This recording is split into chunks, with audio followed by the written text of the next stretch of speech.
Bonjour et bienvenue dans cette émission Triangle, les savoirs sacrés. Dans cette deuxième partie, nous poursuivons notre plongée dans l'univers fascinant de la Rose-Croix. Après avoir abordé ses origines et ses fondements dans la première partie, nous allons explorer plus en profondeur ses enseignements. Quels sont ses véritables objectifs? Quels secrets renferme-t-il? Ou encore ses rituels et ses écrits? Avec nous, notre expert Difrim Basungama, membre de la fraternité Rose-Croix Maxendel. Monsieur Basungama, bonjour. Bonjour.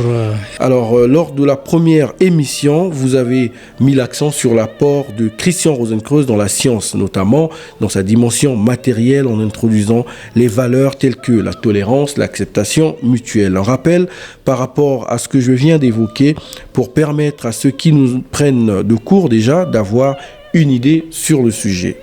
Merci. Donc, nous avons dit que les Rose-Croix sont au nombre de 12 et Christian Rosenkreuz, c'est leur chef. C'est un ordre mystérieux, c'est un ordre secret et on n'y rentre que lorsque on a suffisamment développé les qualités spirituelles. Et l'une de ces qualités-là, c'est de se construire un corps spirituel, un corps matériel. Et la Bible appelle ça le vêtement d'or nuptial, la robe nuptiale d'or, sans laquelle le mariage n'a pas lieu, le mariage entre l'esprit et notre corps. Et on a vu aussi que lors du mariage de Cana, ceux qui n'avaient pas revêtu cette robe n'avaient pas eu accès à la fête. Donc pour dire que les Rose-Croix, c'est des humains, c'est nos frères qui ont beaucoup travaillé. On a commencé le travail d'avancement spirituel ensemble, mais nous nous sommes laissés distraire par le monde matériel, et le monde matériel nous a mis là où nous en sommes. On ne croit même pas en Dieu. Voyez, on pense que le matériel c'est une finalité, c'est une fin en soi. Non, il y a plus que ça. Et les Rose-Croix donc nous enseignent de concilier à la fois le spirituel et le matériel. Parce qu'à un moment donné de notre évolution, on avait tellement donné une très grande place au matériel, au développement matériel, que ça pouvait causer un déséquilibre dans notre système solaire, dans notre univers. Et c'est pourquoi Christian Rosenkreuz, au XIIIe siècle, est apparu comme instructeur de haut rang pour ramener les choses en ordre, c'est-à-dire pour que la science et la religion puissent encore cohabiter ensemble comme elles étaient avant, jadis. Parce que jadis, dans les temples de mystère, on enseignait les trois disciplines à la fois, parce que c'est ça qui fait l'équilibre dans l'éducation d'une personne: l'art, la religion et la science. Voyez?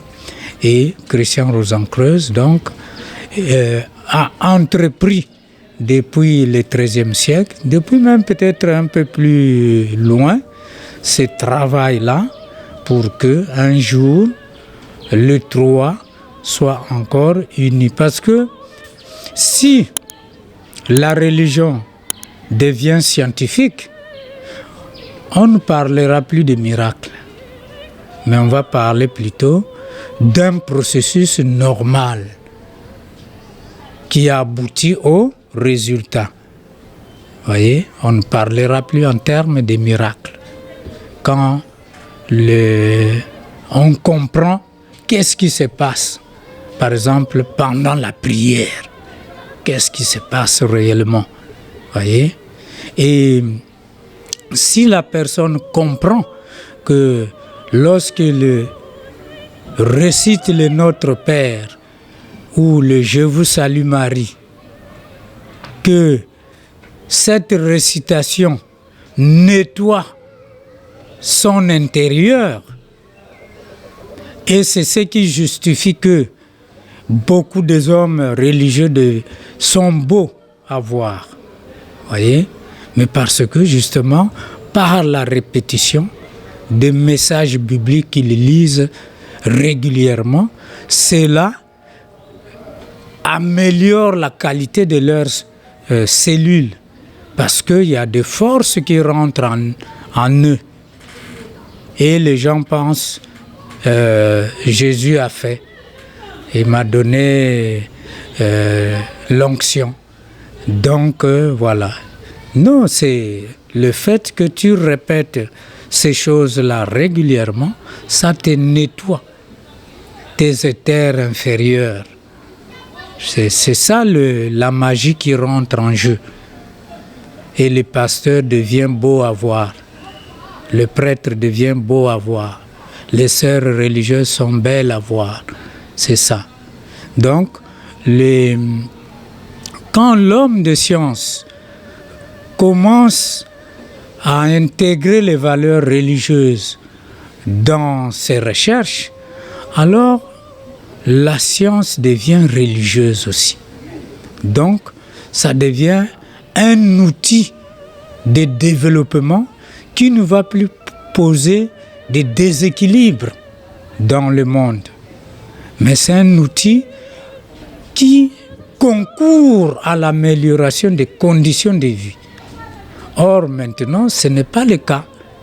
Parfait. Donc, aujourd'hui, avec la pollution de l'air, il y a des maladies pulmonaires. Voyez, il y a énormément de problèmes que ça a apporté à l'humanité. Des maladies de toutes sortes. On parle de plus en plus de maladies incurables comme les cancers. Voyez? Mais tout ça, ça vient de quoi? Mais ça vient de la manipulation de certains éléments de la nature que l'homme n'a pas maîtrisés et qui se traduisent par des maladies. Voyez? Donc, la fois dernière, on a parlé du réchauffement climatique. Voyez? Simplement parce que les transformations qui devraient avoir lieu ne se font plus. Parce que la nature, elle est là pour transformer les échanges qu'elle reçoit. Mais si elle n'est plus en mesure de les transformer, ça pose problème. Ça recule.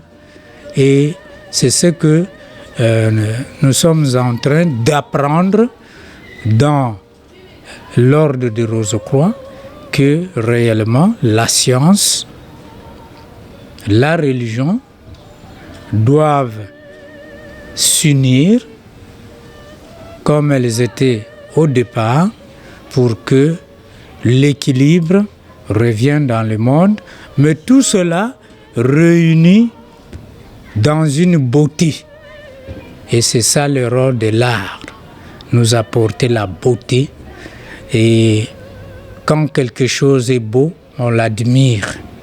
Et ça nous rend la joie de vivre, la joie d'être ensemble, les uns les autres, vous voyez. Et c'est ça le résumé que nous voulions faire sur cette première partie qui était déjà entamée. Parfait. Alors, outre les 3 disciplines que vous avez mentionnées, M. Basungama, quelle autre mission avec Christian Rosenkreuz? Et l'ordre de Rose-Croix, donc, ils ont la mission de guérir les malades et de prêcher l'évangile. Et ça répond au commandement du Christ, n'est-ce pas? Prêcher l'évangile et guérissez les malades. Et c'est très important parce que dans tout ce que l'homme entreprend, il y a des choses qu'il ne sait pas bien faire par manque de connaissances. Alors, ces manipulations ou cet apprentissage qui n'est pas très éclairé par des principes spirituels lui rend malade et il faut le guérir. Et les frères aînés de l'ordre de Rose-Croix ont cette charge-là de guérir le malade. Et pour que cela soit possible, alors eux ne partent pas de la réalité nécessairement des hôpitaux, mais ils partent de l'homme lui-même d'abord. Même si ils encouragent des recherches dans la médecine, dans la pharmacie, mais eux, ils partent d'abord de l'homme. Comment l'homme est constitué et qu'est-ce qui fait qu'il puisse tomber malade. Voyez? Parce que la maladie se déclare d'abord dans le corps spirituel de l'homme, avant que le corps matériel ne puisse ressentir cela. Voilà. Et c'est pourquoi dans le processus de guérison, on demande par exemple aux malades de, comme on fait dans la médecine, on prélève le sang, on va aller voir si le sang contient des microbes, n'est-ce pas? Maintenant, dans l'ordre de Rose-Croix, ce qui est enseigné, c'est qu'on analyse maintenant la partie spirituelle du malade, ce qu'on appelle les éthers. Voyez? Donc il suffit que vous écrivez votre nom, prénom, et vous dites, vous pouvez vous ne pas dire de quoi vous souffrez. Le fait que vous avez utilisé un stylo à encre, à notre époque, on appelait ça les porte-plumes. Donc, on écrivait avec de l'encre qui coulait, pas les bics que nous connaissons aujourd'hui. Donc, lorsque vous écrivez avec ça, alors sur le plan spirituel, ça révèle votre état, si vous êtes malade ou pas. Et les frères aînés analysent cela et ils savent, grâce au degré d'intelligence qu'ils ont maintenant, quel est le traitement, quelle est la quantité de traitement qu'il te faut pour guérir la partie spirituelle. Parce que quand la partie spirituelle est guérie, automatiquement le matériel se remet en place. Donc c'est d'abord le spirituel qu'on guérit et le matériel suit. Parfois, on peut utiliser des remèdes matériels, par exemple pour fermer une plaie, n'est-ce pas? Qu'elle soit interne ou externe. Vous voyez, on peut utiliser des remèdes matériels. Mais on a déjà entrepris le travail sur le plan des éthers. Les éthers, c'est de la matière physique, mais très, très subtile, très malléable. Et ce sont ces éthers-là qui font que, nous puissions nourrir notre corps quand nous parlons des vitamines.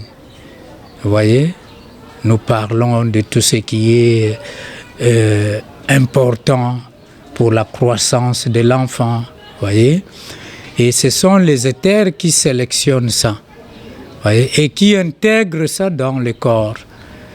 Mais d'autres éthers éliminent ce qui n'est pas nécessaire pour le corps, sous forme de sueur, de transpiration, mais sous forme aussi de déchets que nous déposons dans les toilettes. Voyez, tout ça, c'est le travail des éthers. Mais les éthers aussi nous permettent de nous reproduire en tant qu'espèce humaine. Ils font ce travail-là de reproduction. Et par exemple, lorsque un couple est stérile, on peut dynamiser seulement les éthers qui ont ces rôles-là.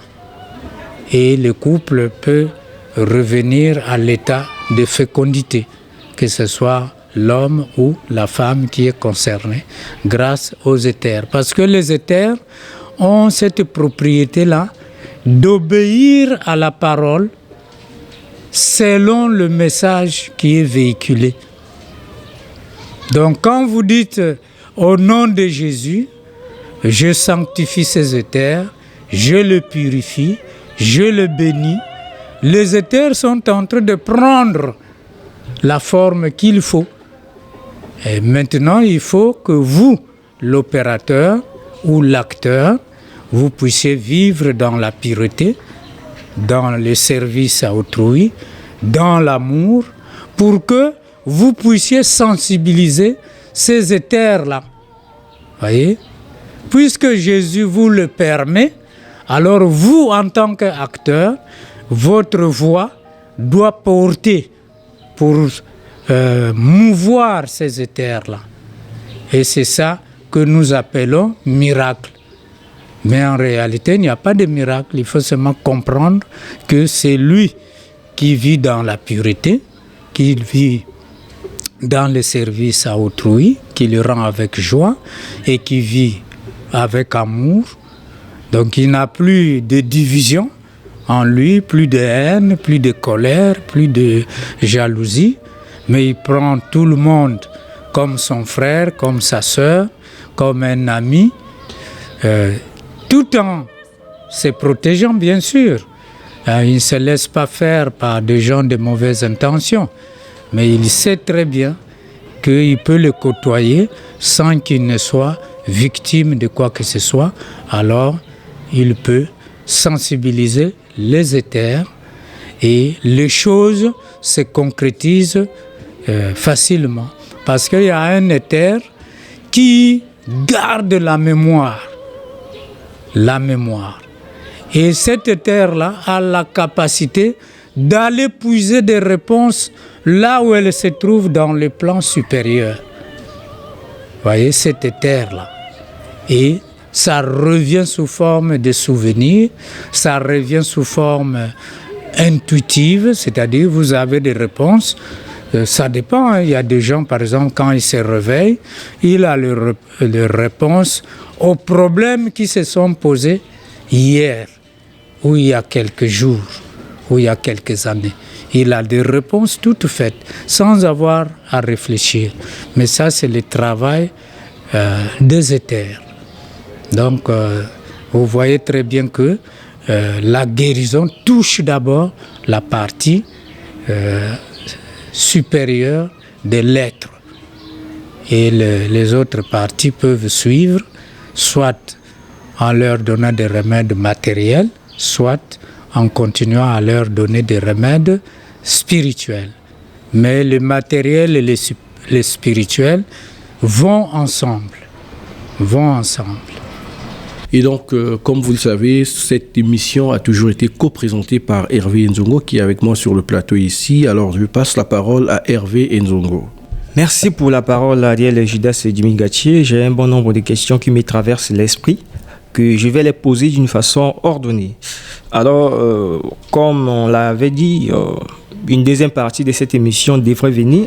Nous y voici. Alors, on ne va pas poser les questions aujourd'hui d'une façon désordonnée. On va plutôt accorder plus de temps à l'invité. On va lui laisser le temps d'exprimer parce que beaucoup de gens ont demandé cette émission. Alors, je vais essayer de rebondir sur la réponse que vous venez de donner à la question d'Ariel Gildas et Jimmy Gatier, M. Basungama. Alors, que feraient les frères aînés de l'ordre des Rose-Croix face à une personne auquel sa maladie serait liée à un karma? Puisque vous disiez que ces derniers avaient, entre autres missions, de guérir les malades. Celui qui souffre, il sollicite la guérison. Non, mais lui, il est malade. Ça signifie qu'il n'a plus la pureté. Ce qu'on lui demande, c'est son éther. Vous voyez, l'éther dont j'ai parlé, par exemple, on lui demande, Monsieur Hervé Nzongo, oui, c'est bien ce que tu viens de dire, mais décris-nous par exemple comment ta maladie a commencé. Voyez? Et il utilise un stylo à encre, pas le crayon, pas le bic, comme on dit vulgairement. Donc à ce moment-là, le monsieur Nzongo qui a parlé de sa maladie, ce n'est pas que les frères aînés ne savent pas de quoi ils souffrent, non. Il faut que ça vienne de lui. Et s'il s'est trompé, eux, ils vont comprendre que M. Nzongo, Hervé, s'est trompé, mais en réalité, son problème se situe à tel endroit de son corps. Et eux, ils voient dans son éther, comme à l'hôpital, dans le microscope, on analyse le sang et on voit les microbes qui sont dedans. Et on prescrit le traitement qui convient. Donc la méthode des frères aînés de Rose-Croix est basée sur cette recherche dans les éthers, c'est-à-dire la partie spirituelle de l'être humain, pour donner plus de précision et le remède qu'il faut pour la guérison. Si c'est le karma, c'est lié à ça, eux ils savent, n'est-ce pas? On va lui prodiguer des conseils pour qu'il s'améliore dans la manière de vivre avec les autres, par exemple. Ok? Sans nécessairement lui dire que cette maladie est incurable parce que tu subis la loi des conséquences. Le karma, c'est la loi des conséquences. Dans Galates 6, verset 7, donc on ne se moque pas de Dieu. Ce qu'un homme aura sémé, il le moissonnera aussi. Donc, cela veut dire qu'en réalité, on va lui prodiguer des conseils, et par ces conseils, si le karma n'est pas dur, ça va s'amoindrir. Au lieu que ce soit par exemple une maladie qui ne trouve pas de guérison, eh bien, il y aura des améliorations dans le corps. Il y aura des améliorations. Et la personne peut revenir à une vie normale.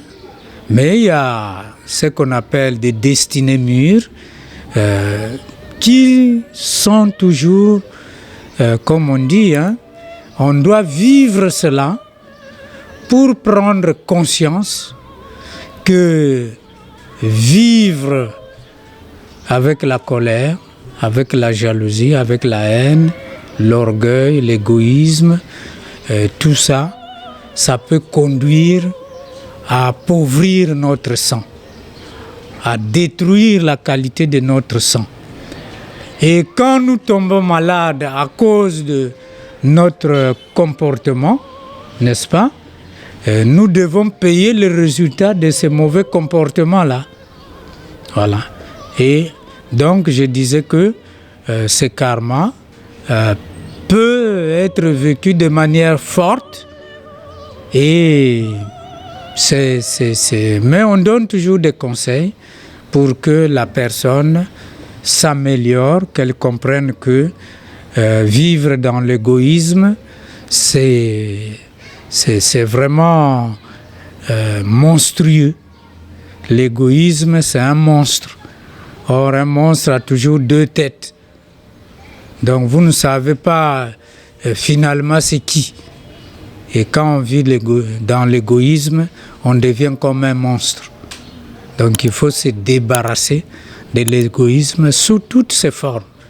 Sous toutes ses formes. Ça peut être seulement aussi les gens qui refusent des connaissances aux autres parce qu'ils connaissent, parce qu'ils ont lu dans la Bible, on ne donne pas les perles aux pourceaux. Oui, mais vous pensez que les autres c'est des pourceaux? Mais vous avez lu ça dans les livres, non? Pourquoi ne pas transmettre ça pour que les autres aussi soient édifiés? Vous voyez? Donc parfois, une mauvaise interprétation de la chose peut nous pousser à l'égoïsme. Et on doit être très prudent. C'est vrai que quand on parle d'égoïsme, les gens voient seulement les côtés matériels, l'argent, la richesse, toutes ces choses-là matérielles. Non, même donner un conseil à quelqu'un, c'est aussi une grande aide, parce que ça peut améliorer le comportement de ces derniers. Et c'est très important de savoir que l'égoïsme, c'est un monstre. Donc il faut s'en débarrasser sous toutes ses formes. C'est à quelque niveau qu'on se trouve. On peut être égoïste. Mais nous le sommes, donc c'est un combat de tous les jours qu'il faut mener, parce que ça peut nous appauvrir si nous ne faisons pas attention à nous en débarrasser très tôt. Donc nous pourrions un jour nous retrouver dans la même situation que les pauvres d'hier. Et nous devenons pauvres aussi pour subir à notre tour ces manquements-là qu'on a privés à cause de notre égoïsme aux autres. Donc nous aussi, on pourra être privés des choses essentielles parce que nous nous sommes comportés ainsi. Donc pour dire que comme tu as posé la question du karma, donc on donne des conseils, on améliore. Et d'ailleurs, quand on a fait ce travail de recherche dans les éthers, il y a aussi un outil très important qui intervient dans la guérison, c'est l'astrologie spirituelle.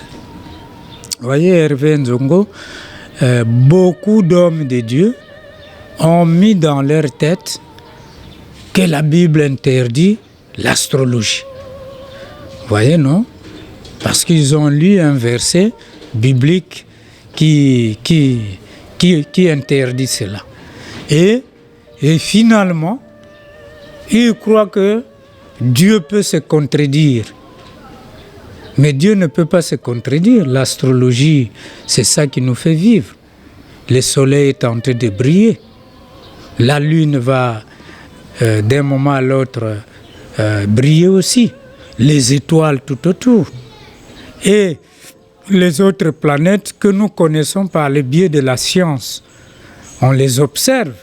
Mais tout ça, ça a une influence sur nous. Depuis notre naissance jusqu'à notre mort, nous pouvons savoir ce que nous sommes et nous conduire correctement dans notre vie. Grâce à l'astrologie, il y en a qui souffrent parce qu'ils ne se connaissent pas. Mais grâce à l'astrologie, on peut monter leur carte du ciel, ce qu'en langage populaire nous appelons l'horoscope. Vous voyez, on monte ça. Voyez? Mais l'horoscope est beaucoup plus précise lorsqu'on prélève la date de naissance de l'enfant au moment où il pousse le premier cri. Voyez? Ce n'est pas le fait qu'on l'a tapoté pour qu'il pleure. Non, c'est le fait qu'il inspire. Toutes les influences planétaires, vues sa vie passée, et cette force qui pénètre en la personne que nous appelons le bébé, alors ça met un cachet. Et son passé, son présent et son futur est tracé. Donc on aide aussi, grâce à l'astrologie, à redonner la santé aux autres, à les conseiller, à mener une vie meilleure par rapport à ce qui est dit dans leur thème. Ce n'est pas par rapport à ce que l'on suppose, non. C'est le thème qui le dit, voilà. Et attention à ceci, à cela, et on conseille la personne. Mais l'astrologie dont la Bible parle, qui est interdite, c'est lorsque ça devient une profession et vous commencez à gagner votre vie par des consultations. Quelqu'un arrive, vous montez son thème et vous lui dites consultation, tant d'argent, 100 000 francs, traitement, 200 000. Vous voyez, c'est ça. Pourquoi? Mais parce que c'est une science divine. On ne fait pas du commerce avec tout ce qui est divin. Vous voyez? Même quand quelqu'un vient pour une prière, comme je disais tout à l'heure, les forces qui descendent sur les lieux, mais il faut faire attention. Il ne faut pas commencer à demander de l'argent pour ça. Ce n'est pas vos forces. Vous voyez? Hein, je ne dis pas que c'est lui qui fait des tisanes, des remèdes matériels pour des choses qu'il achète, ne peut pas facturer. Ça peut être facturé. Parce qu'il est allé en brousse, il est allé acheter ceci, il a pris du temps pour travailler ça. Ça, on peut bien sûr travailler et demander une compensation pour que l'activité continue. Mais du moment que tu touches au spirituel, à la prière, aux invocations, vous voyez, à tout ce qui est exorcisme, vous n'avez pas le droit de demander de l'argent pour ça. Si vous le faites, sachez que votre science va disparaître un jour à l'autre. Vous deviendrez un menteur. Oui, tout en subissant la loi des conséquences un jour. Hein, l'argent, c'est rien. Ce n'est qu'un incident de parcours. C'est pas ça qui fera toute votre vie, parce qu'il y a ceux qui étaient de très riches qui sont morts pauvres. Voyez? Donc on doit faire excessivement attention à cela. Donc l'astrologie dont on interdit, c'est l'astrologie professionnelle. C'est-à-dire, vous faites du travail et vous facturez, alors que c'est une science divine. Donc on ne fait pas le commerce avec le divin, des connaissances de Dieu. On fait pas le commerce avec ça. Hein, je ne dis pas aussi que lorsque quelqu'un qui est reconnaissant, après une guérison, vous apporte un cadeau et qu'il faut le refuser. Non, ça n'a rien à voir. C'est la reconnaissance d'un travail bien fait. Hervé Nzongo, pour ne pas être théorique, je vais vous donner un cas. Moi, j'étais très jeune quand j'ai commencé à voir les gens qui guérissent sur le plan spirituel. Je suis allé chez un religieux. Et lui guérissait par les couleurs. Il avait des bâtonnets, mais ces bâtonnets-là portaient les différentes couleurs. Les différentes couleurs. Et un couple, c'était un ambassadeur avec sa femme. Je crois, depuis un certain temps, la femme ne concevait pas. Et ils sont venus voir ces religieux-là. Le religieux a fait le travail et la femme a conçu, n'est-ce pas? Et le couple est revenu avec cette satisfaction. Tu vois, quand vous êtes satisfait d'un travail, alors qu'on ne vous a vraiment rien demandé, vous voyez, vous restez comme une dette. Vous n'en revenez pas. Hein? Et ce couple-là est revenu demander à ces religieux-là si, pour le travail qu'il a fait, il devait payer combien pour ça. Et lui, il a dit, mais si j'avais besoin d'argent, je vous aurais dit ça dès le début. Vous voyez, maintenant, je ne vous ai rien demandé. Donc, je ne fais pas ça pour de l'argent. Mais le couple n'était pas satisfait. Quand ils sont repartis, quelque temps après, ils sont venus avec un véhicule. À l'époque, on appelait ça des Land Rover. C'était en aluminium. La carrosserie était en aluminium. Et ils sont venus offrir ça à ces religieux. Le religieux a dit, mais je vous remercie beaucoup pour les cadeaux parce que notre congrégation n'a pas un moyen de déplacement pour des courses. Vous voyez? Il n'a même pas pensé à lui-même. Il a pensé à la congrégation qui n'avait pas de moyens de déplacement. Donc pour dire que les choses de Dieu, nous devons faire excessivement attention. C'est vrai, la tentation, elle est là, de vouloir facturer parce que, bon, vous voyez. Donc, mais on doit vaincre cette tentation. Voilà pourquoi la pureté, c'est une force nécessaire pour vaincre la tentation. La pureté, ça fait un frein à des choses qui nous poussent à agir dans le sens contraire. Et c'est très important. Donc il y a pas mal d'illustrations, mais le temps c'est le temps, on doit évoluer.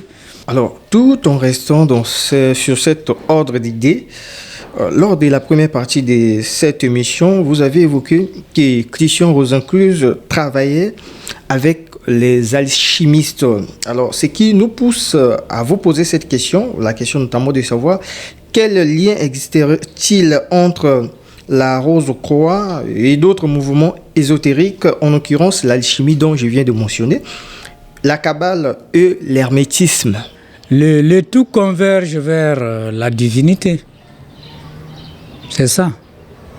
Parce qu'en réalité, il n'y a pas de spiritualité africaine, il n'y a pas de spiritualité américaine, il n'y a pas de spiritualité européenne. Ça n'existe pas. Voyez? Les Africains peuvent développer leurs méthodes. Les Européens ont leurs méthodes. Les Américains ont leurs méthodes. Mais le tout, c'est la divinité. Vous arrivez au même résultat. Un peu comme une pyramide.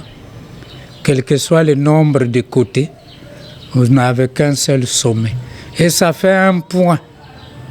Quand vous arrivez au sommet, vous constatez que tous, ayant emprunté des chemins différents, vous faites finalement le même travail. Et au sommet, il n'y a pas de contradiction. Les contradictions, c'est en bas là. La base là. Vous voyez les églises protestantes, catholiques, la base est très grande. Oui, mais ça, c'est la population. Au fur et à mesure que vous allez monter, vous allez vous retrouver au sommet. Et c'est comme une croix que vous tenez. Ouais. Vous êtes debout sur cette croix, avec le risque que pour un petit chavirement, vous vous retrouvez au sol. Donc ceux qui s'élèvent sont en train de voir toujours le bien. Parce que pour un petit rien, tu peux chuter. Donc, tout ce monde-là, les alchimistes et autres, concourent pour le bien de l'humanité. Donc, si tu vois quelqu'un qui vous parle d'une rose-croix négative ou d'une rose-croix qui fait des choses négatives, c'est que les gens se sont trompés de chemin. Parce que la Rose-Croix, l'ordre de Rose-Croix, c'est une école chrétienne. C'est l'école chrétienne des mystères mineurs. Les mystères mineurs sont liés à la terre. Et le christianisme, donc, a pour école d'initiation mineure l'ordre de Rose-Croix. Hervé Nzongo. Voyez? Donc c'est pour dire que Si vous êtes musulman, si vous êtes bouddhiste, si vous êtes confucianiste, que vous êtes dans le judaïsme, dans l'animisme, faites seulement correctement le travail. Si vous faites correctement le travail par rapport à votre méthode de développement dans l'animisme, ça vous conduira à la lumière. Vous ne serez jamais sorcier. Vous n'allez jamais verser dans le fétichisme. Mais si la méthode n'est pas suivie, parce qu'il y a la tentation de vouloir s'enrichir le plus tôt possible et par tous les moyens, alors à ce moment-là, on chute, on va rentrer dans le fétichisme, dans la sorcellerie, dans tout ce qu'il y a comme pratique négative que nous constatons aujourd'hui. Voyez ? Donc c'est une mauvaise application des lois de Dieu parce que on n'a pas suivi la méthode. Voyez? Pourquoi nous insistons là-dessus? Mais parce que le travail spirituel, quelle que soit l'école, ça se base d'abord à l'amélioration de l'homme. Le travail préliminaire te conduit à l'amélioration de toi-même en mettant en place les principes qui vous sont enseignés. Voyez? Et les principes de Rose-Croix, pendant un grand nombre d'années, pendant des siècles, ont été secrets. Ceux qui en parlaient n'étaient même pas de l'ordre. Peut-être qu'ils ont seulement suivi une conversation, alors ils ont commencé à se prononcer, à se présenter comme des Rose-Croix. Mais un Rose-Croix ne s'annonce jamais. Voilà. Et il reste discret dans son travail. C'est vrai, les élèves qui sont capables de se lever dans cette école-là, ils voyagent dans leur corps spirituel pour prendre part au travail de l'ordre qui s'est fait. Parce que les ordres travaillent pour l'avancement du monde entier, pour le bien du monde.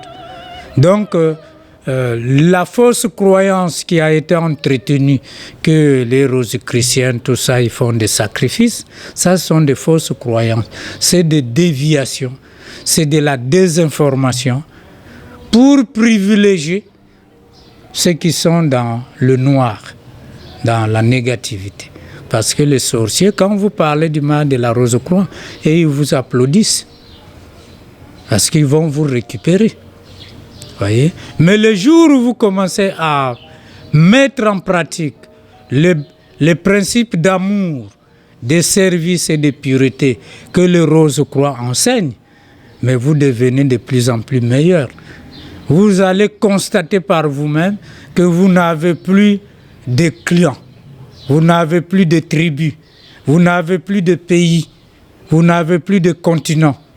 Vous êtes seulement un citoyen du monde. Et c'est ce que les Rose-Croix enseignent. Mais pour mettre en pratique leur enseignement, ils ont choisi des collaborateurs. Mais certains collaborateurs n'ont pas pu traduire en acte ce qu'on leur a demandé. Parce que les Rose-Croix, pour traduire leur enseignement, pour le donner au monde entier, parce qu'ils l'ont conçu pendant une centaine d'années, ils l'ont expérimenté. Parfait. D'abord entre eux, avant de le mettre comme un enseignement public, tel que nous le faisons maintenant. Avant, c'était vraiment secret. Mais aujourd'hui, nous parlons au grand public de ces choses-là parce qu'il y a un désir de connaître. Il y a eu la désinformation sur les Rose-Croix. Mais les Rose-Croix, c'est des bienfaiteurs. Voyez? Ils ont il continue d'inspirer les hommes et les femmes de bonne volonté, même si ceux-là ne se rendent pas compte d'où viennent leur inspiration. Il continue d'inspirer parce qu'il renforce le bien partout où il le trouve. Que ce soit en Afrique, que ce soit en Europe, que ce soit en Amérique, que ce soit en Australie, ils vont renforcer le bien partout où ils le trouvent. Parce que plus il y a la lumière, les ténèbres vont reculer. Et comme le monde a vécu dans les ténèbres pendant des siècles, alors le monde a besoin de la lumière. Mais une lumière qui n'éblouit pas, mais qui éclaire le pas de tout un chacun. Et les Rose-Croix ont entrepris ce travail. Au début, ils ont cherché, parce que toutes les pensées que nous avons là, ceux qui sont plus avancés à nous, par rapport à nous, ils les analysent. Si tu as des bonnes, des mauvaises pensées, à quoi tu aspires. Et ils disent, Hervé Nzongo, lui, il a les soucis de l'humanité. Il voit que la pauvreté, c'est pas bon. Donc, il a besoin vraiment que tout le monde soit dans de bonnes conditions. Et il pense ainsi. Mais eux n'acceptent pas de manière naïve. Ils vont te mettre à l'épreuve.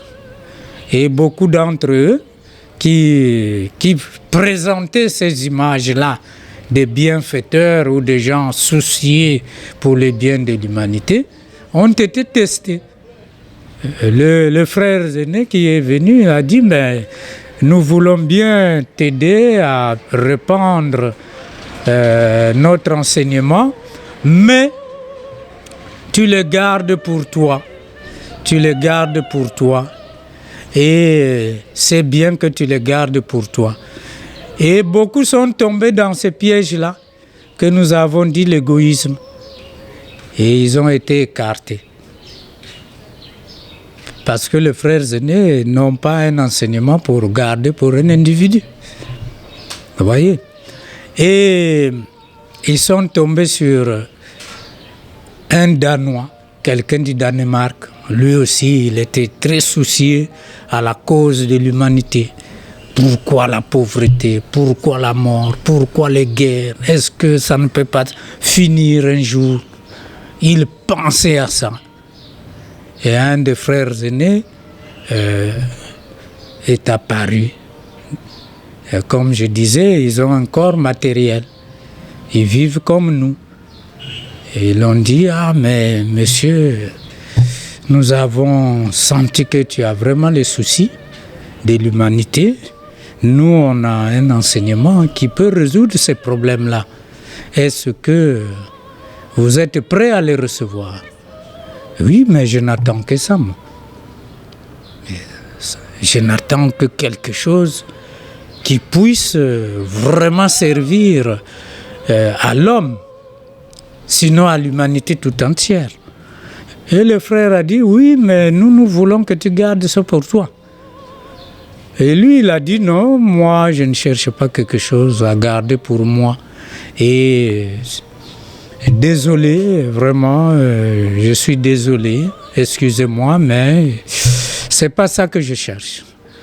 Et l'homme a disparu après. Il a réapparu une deuxième fois avec la même condition, qui garde l'enseignement, et le monsieur a dit non, moi c'est pas ça. Et la troisième fois,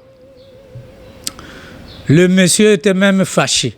Il a haussé le ton. Je lui dis, mais pourquoi vous ne comprenez pas que je vous ai déjà dit que moi je cherche quelque chose pour l'humanité, pas pour moi-même. Si quelque chose est bon pour moi, mais ça ne peut être que bon pour les autres aussi. Je ne cherche pas quelque chose pour moi-même. Alors, le frère l'a regardé. Il a tellement bien regardé. Il a dit, c'est toi l'homme que nous voulons. C'est toi. Et cet homme-là, c'est Max Sandel. C'est quelqu'un du Danemark. C'était un ingénieur. Et déjà, il était dans une école qu'on appelle la théosophie. Mais dans la théosophie, il était secrétaire général. Mais il ne trouvait pas de réponse à ce dont je viens de parler. Et ça le tourmentait. Jusqu'à ce que ce jour-là, il rencontre ce frère-là. Et le frère lui donne rendez-vous que tu viens au temple de Rose-Croix. Tel jour, tel jour. Nous allons t'instruire maintenant sur tout ce dont tu cherches à connaître et tu seras satisfait, mais aussi le monde sera satisfait. Parce que oui, il y a l'incrédulité maintenant, les gens qui ne croient pas, parce qu'il y a aussi des gens qui vivent mal ces croyances-là qu'ils ont reçues. Et les autres sont révoltés parce qu'ils ne vivent pas ce qu'ils ont appris. Et il y a des athées à cause de ça. Il y a des hommes de science qui ne croient pas en Dieu à cause de ça. Alors que l'homme de science, s'il croit en Dieu, il devient encore meilleur. Et oui. Parce que les connaissances sont déjà là. Vous avez souligné plus haut que le pentagramme à 5 étoiles était l'un des meilleurs. Voyez, on a découvert l'Internet, mais avant c'était où? Dites-nous comment ça fonctionne. Je veux dire par là, comment est-ce qu'on peut l'utiliser? Il n'y a rien de nouveau sous le soleil, mais il faut développer l'amour. Vous voyez, pour accéder à ça. Pour accéder à ça. Et Max Sandel, donc, a été instruit. Là, nous sommes déjà en 1909 par les Rose-Croix. C'est l'un des humains qui est allé dans le temple des Rose-Croix dans son corps physique en Allemagne. Il est l'un de, sinon je peux me permettre de dire même l'unique qui est allé dans son corps physique et il a été reçu.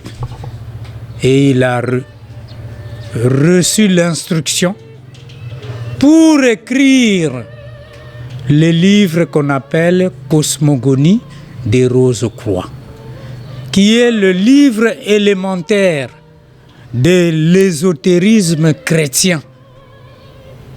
Donc si on veut apprendre l'ésotérisme chrétien, alors il faut lire, étudier, pénétrer ces livres élémentaires,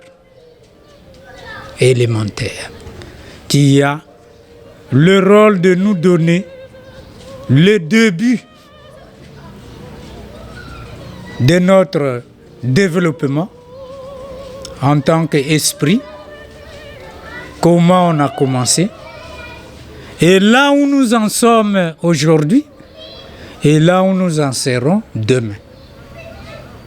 Donc la cosmogonie de Rose-Croix, c'est traité élémentaire. Si on ne le comprend pas, mais comment voulez-vous qu'on nous enseigne ce qui est plus profond? Si déjà ce qui est élémentaire, l'enfant qui est à l'école primaire ne sait pas lire, écrire et calculer, vous voulez qu'on lui donne quoi? Les équations, hein, les intégrales et tous les restes des sciences, ça ne servira à rien. Donc, les Max Sandel, on lui a permis d'enseigner au monde entier l'enseignement des Rose-Croix, donc leur philosophie basée sur le développement passé, présent et futur de notre univers. Et Max Sandel, dès 1909, il a entrepris, mais on lui a donné un délai, que tout ça, ça doit se faire dans les 10 ans qui vont venir. Si vous ratez, l'humanité n'aura plus un autre moment pour recevoir cet enseignement. Et à cause de cela, tu dois émigrer là où on parle l'anglais. Et il est allé vivre aux États-Unis d'Amérique. Voyez? Peut-être vous allez me dire, mais pourquoi on ne l'a pas laissé au Danemark ou en Allemagne ou en France ou peut-être en Angleterre, puisqu'il travaillait déjà en Angleterre dans un bateau. Oui, mais parce que l'anglais, c'est une langue d'ouverture. Voyez? Et de liberté aussi. Donc, c'était plus facile que l'enseignement soit très vite répandu parce qu'il fallait travailler pendant ces 10 ans-là. Et ce n'était pas facile. Donc, il a écrit, mais il fallait diffuser. Il fallait aussi répandre les livres. Et la première édition aux États-Unis, ça s'est vendu comme des petits pains. Et les gens avaient soif. Parce qu'ils avaient des connaissances discordantes sur le bien fondé de l'humanité. Et ils ont commencé à trouver dans la cosmogonie une cohérence des explications. Si bien que ceux qui étaient d'une intelligence tellement qui questionnent tout, ont commencé à se sentir à l'aise. Parce que les explications devenaient de plus en plus claires, cohérentes et vraiment capables d'apaiser même l'intellect le plus exigeant. Et beaucoup d'hommes de science sont devenus de grands spirituels grâce à ce qui est contenu dans la cosmogonie de Rosecrans. Et quand vous allez dans les grandes bibliothèques du monde entier, vous trouverez la cosmogonie de Rosecrans. Vous trouverez la cosmogonie de Rosecrans au Vatican. Voyez? Et nous au Congo, le Parti congolais du travail, en son temps, marxisme, léninisme pur et dur, ils ont accepté que la cosmogonie de Rosecrans soit dans leur bibliothèque du parti. Parce que la bibliothèque du Parti congolais du travail était bien équipée. Il n'y avait pas que du marxisme et léninisme. Tu trouvais tout pour t'instruire. Et c'est là que le Congo devenait un pays parmi les plus instruits à 100%. C'est comme ça qu'on explique ça aussi. Voyez? Donc pour dire que l'enseignement de Rosecrans, c'est un enseignement chrétien, c'est un enseignement qui enseigne le christianisme ésotérique, c'est-à-dire l'aspect caché de ce que le Christ enseignait en parabole à la foule à ce temps-là, parce que la foule n'était pas encore suffisamment intelligente pour comprendre un enseignement. Et donc, on y arrive. Et c'est basé sur la liberté. Contrairement aux autres écoles où on doit vous surveiller si vous vivez, si vous étudiez ou pas. Quand vous rentrez dans l'association rosicrucienne Max Sendel, qui est l'école préparatoire pour rentrer dans l'ordre des Rosecroix et bénéficier des initiations mineures qui sont au nombre de 9, alors, à ce moment-là, vous pouvez bénéficier de ce travail-là, méthodique, mais en toute liberté. Personne ne va vous forcer. La première liberté, c'est que il n'y a pas de tarif pour faire l'enseignement. Oh, pour recevoir vos cours, vous devez payer autant. Oh, pour l'inscription, vous devez payer autant. Non, ça n'existe pas. Vous allez rentrer en toute liberté. Et si vous y sortez aussi, c'est votre liberté à vous. Personne ne va vous contraindre de rester là où vous ne vous sentez pas à l'aise. Parce que c'est une école. C'est une école, une grande école, pour nous préparer au mystère mineur. Nous ne sommes pas encore dans l'ordre des Rose-Croix. Là aussi, il faut que ça soit clair, Hervé Nzongo. L'école préparatoire n'est pas l'ordre des Rose-Croix. Mais ça enseigne la philosophie de cet ordre-là pour que l'étudiant qui vit cela puisse se construire le corps spirituel nécessaire pour rentrer un jour dans cet ordre mystérieux, secret. Parce que c'est des gardiens de pouvoir sacrés. Et ils sont vigilants pour que ça ne tombe pas dans les mains de quelqu'un qui va très mal utiliser ça, et c'est dangereux. Et pour eux qui ont donné, et pour les autres qui vont subir. Donc ils sont vigilants, et c'est comme ça que on vient en toute liberté. Tu peux sortir quand tu veux. Personne ne va te l'interdire. Tu vas. Si tu reviens un jour, on t'accueille aussi. Tu continues tes études, philosophie, Bible, astrologie. Il y a les 3 modules gratuits. Voyez? Mais les étudiants ne doivent pas s'impatienter parce que l'initiation n'arrive pas.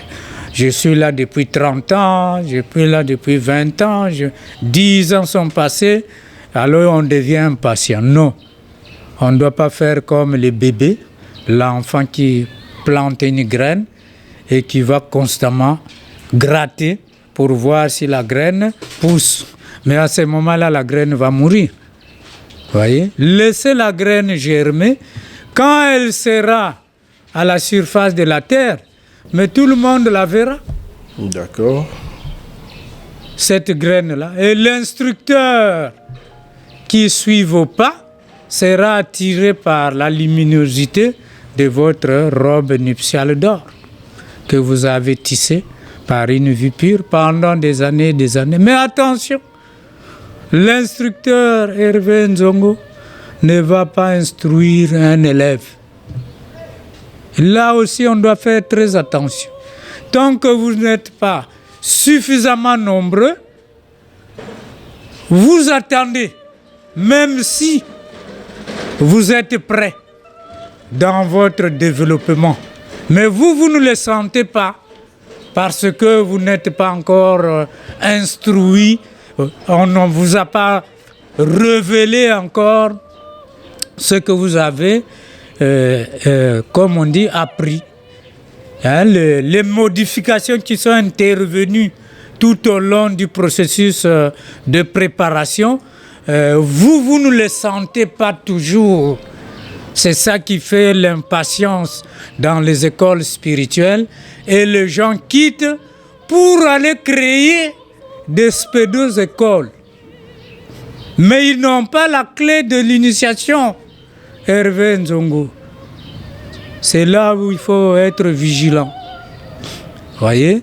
Donc les mécontents, parce qu'ils ont tellement mis du temps dans l'école Rosicrucienne Max Sender, l'école préparatoire, alors ces mécontentements-là, ça conduit par la désinformation. Oh, mais là-bas, il n'y a rien, après tout, ce n'est que la théorie. Et les traités élémentaires ésotériques des mystères chrétiens, vous appelez ça, il n'y a rien dedans. Mais voilà. Oui. C'est pour autant dire que ce sont là les raisons qui ont poussé, qui ont fait que l'ordre de Rose-Croix pousse et avoir beaucoup de courants à travers qui émergent les autres noms, oui. Rose-Croix ceci, Rose-Croix cela. Ces expansions-là qui ont poussé oui, à cela. Qui ne cadrent pas avec les enseignements fondamentaux de la Rose, de l'ordre. Non, on ne fait pas une étude comparative. Moi, je ne rentre pas dans ces débats-là d'école. Mais ce que j'ai appris, la meilleure école ne vous demandera rien. Pourquoi? Parce que ce n'est pas l'argent qui fera que on puisse vous initier. Ce n'est pas l'argent que vous donnez qui fera qu'on puisse vous initier au mystère mineur. On peut vous initier à autre chose. Mais ce n'est pas le mystère mineur. Hervé Nzongo, moi je suis clair là-dessus. Le mystère mineur, quand on va en parler, vous verrez que la première initiation vous fait tomber la colère, la jalousie, la haine. Bon, quelle est cette somme d'argent que tu peux donner à un instructeur pour que ta colère passe, pour que ta jalousie tombe? Vous voyez? La deuxième initiation vous soustrait de la maladie. Bon, quelle est cette somme d'argent que tu peux payer à un instructeur pour que tu ne tombes plus malade? Vous voyez? Donc, on ne fait pas la comparaison, mais nous donnons ce que nous avons étudié pour éclairer la lanterne et peut-être même ceux qui se sont trompés de chemin pour qu'ils se disent « Ah, mais tiens, finalement, il y a autre chose ». Et quand on se trompe de chemin, on revient au point de départ, hein, au carrefour. C'est comme ça qu'on fait. Et tellement qu'il y a des choses dans le monde, mais aujourd'hui avec l'Internet, dès que tu cliques, tu as toutes les dénominations de Rose-Croix. Vous voyez? Et le danger, c'est qu'il y en a qui ne sont jamais préparés pour rentrer dans l'Internet et recevoir ces choses-là. On leur brandit les mots et merveilles, mais en réalité, c'est faux. Donc, la préparation est nécessaire. Et la préparation peut prendre du temps.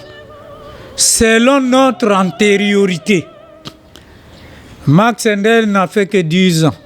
Il a fait les initiations mineures.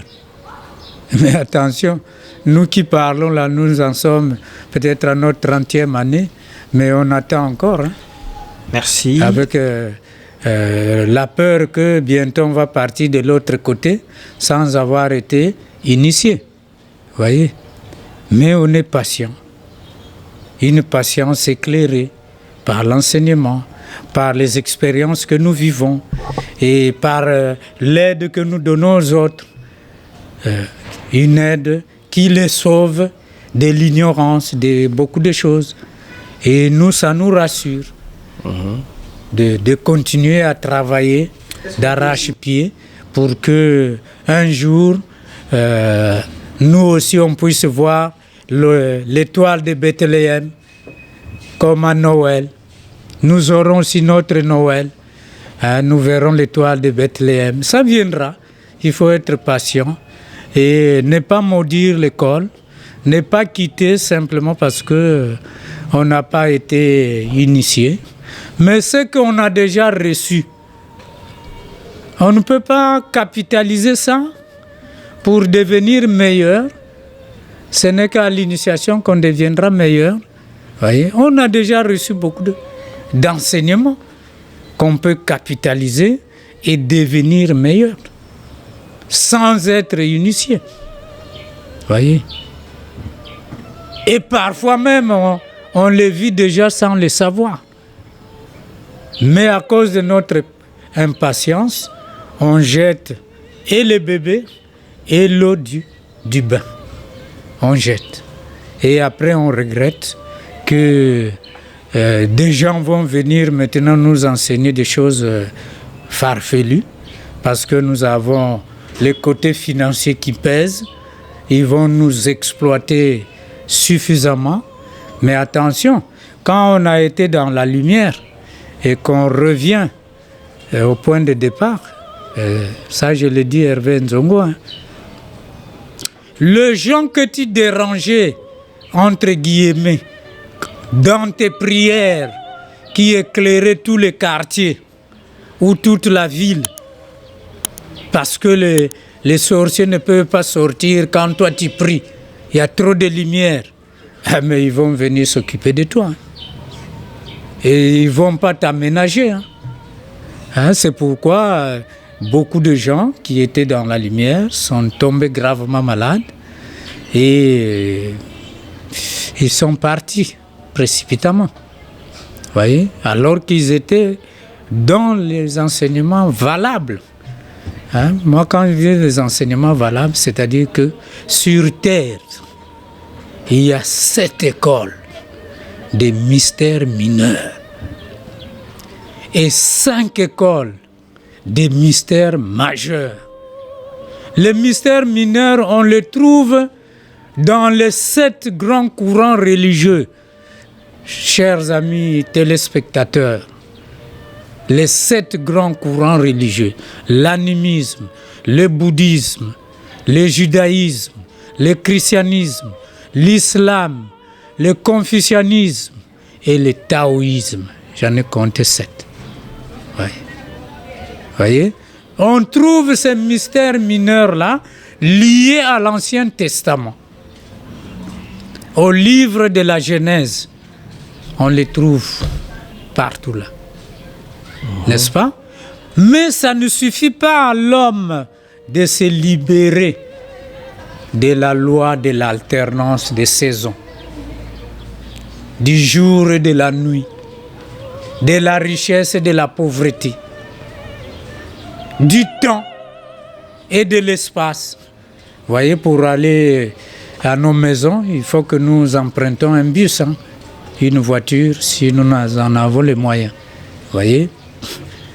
Et tout ça, c'est la terre qui dicte ça. Ce sont les lois terrestres. À un moment donné, la terre va tourner une autre face au soleil et nous, on devient dans l'obscurité. Donc, on doit aller dormir. Voyez? Mais dans le mystère majeur, Christ nous apporte des connaissances qui nous permettent de ne plus subir les lois terrestres, mais de faire un avec ces lois-là. Et nous en parlerons dans les prochaines émissions pour que ce soit vraiment aussi clair, pour que nos frères et sœurs aient la joie de côtoyer les Rosicruciens. Parce que nous, quand on a grandi, on avait peur des Rosicruciens. Ah, c'est un Rosicrucien. Ah, mais c'est comment ça? Oui, c'est un Rosicrucien. Et quand on les regardait, il était tout en blanc, de la chaussure jusqu'au chapeau. Et nous, on ne savait pas comment se comporter devant un Rosicrucien. Mais ça, c'est des fausses croyances. Les Rosicruciens, c'est des gens bienveillants. C'est des gens qui partagent le peu qu'ils ont. Ils ne font pas de différence entre le nord et le sud, l'est et l'ouest, les blancs et les noirs, les jaunes. Ils ont dépassé ça. Très bien, nous sommes donc à la fin de cet entretien, M. Basungama, mais une toute dernière question tout de même. Vous avez dit que l'association rosicrucienne Max Endel est une école préparatoire qui diffuse les enseignements de Christian Rosenkreuz et l'ordre des Rose-Croix. Quels sont les critères pour intégrer cette école, c'est-à-dire l'association rosicrucienne Max Endel? En tout cas, ce que l'on évite, comme je vous ai dit, c'est gratuit. Donc, logiquement, le critère de l'argent tombe. OK? Le même jour, on vous inscrit. Il n'y a pas de droit d'inscription. Rien du tout. N'est-ce pas? Mais, à cause du travail que vous allez entreprendre, faut pas être un hypnotiseur. L'hypnotisme. Faut pas être quelqu'un qui est dans la médiumnité.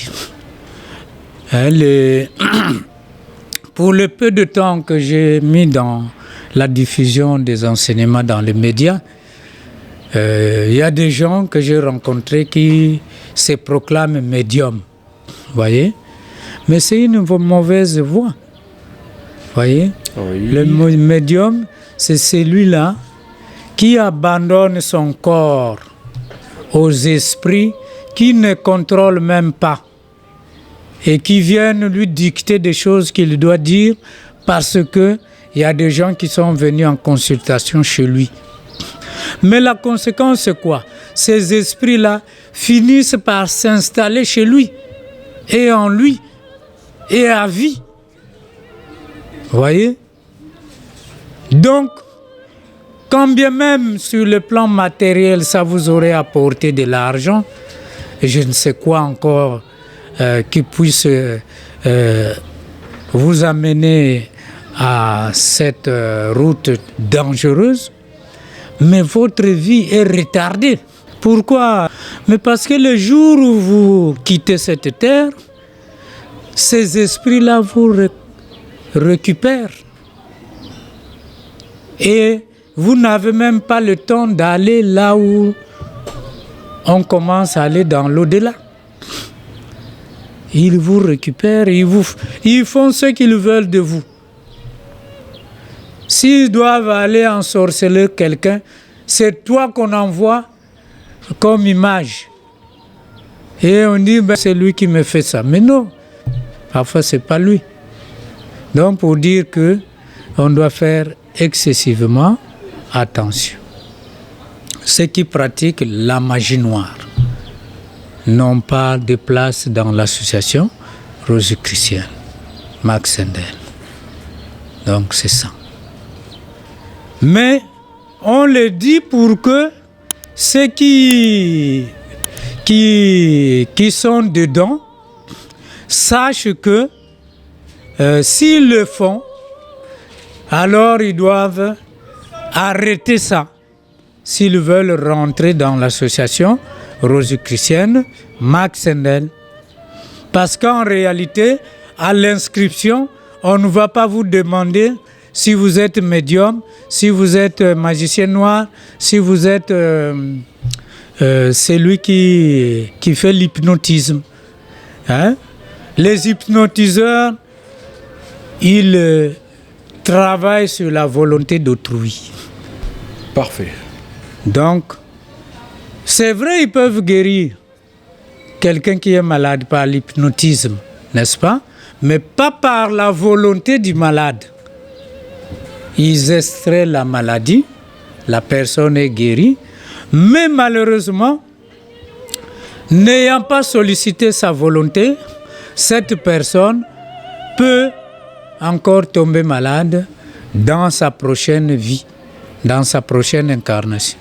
Je sais qu'il y a des gens qui disent que la renaissance ou la réincarnation est une doctrine qui est fausse, mais ça nous en parlerons aussi un peu plus tard pour donner des éléments palpables que réellement, en une vie, nous ne pouvons pas accéder et à notre préparation et aux initiations mineures et aux initiations majeures.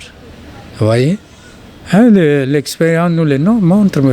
Nous, on a trouvé des anciens, 50 ans, 60 ans, des vies dans l'association rosicrucienne, qui se plaignent comme les débutants qui viennent d'arriver, entre guillemets débutants. Donc pour dire, faisons le travail, soyons patients. L'association rosicrucienne, dès que tu commences à avoir des velléités de pouvoir pour dominer sur autrui, c'est fini. C'est fini. Non, on ne va pas vous demander de partir. Vous n'aurez plus la clé de la compréhension de la chose. Puisque ce n'est pas votre enseignement. La cosmogonie, c'est vous qui avez écrit ça. Hein, vous l'avez acheté, non? Voyez? Donc, si vous commencez à vous comporter comme moi je suis chrétien, vous allez voir, hein, demain, non, c'est pas ça.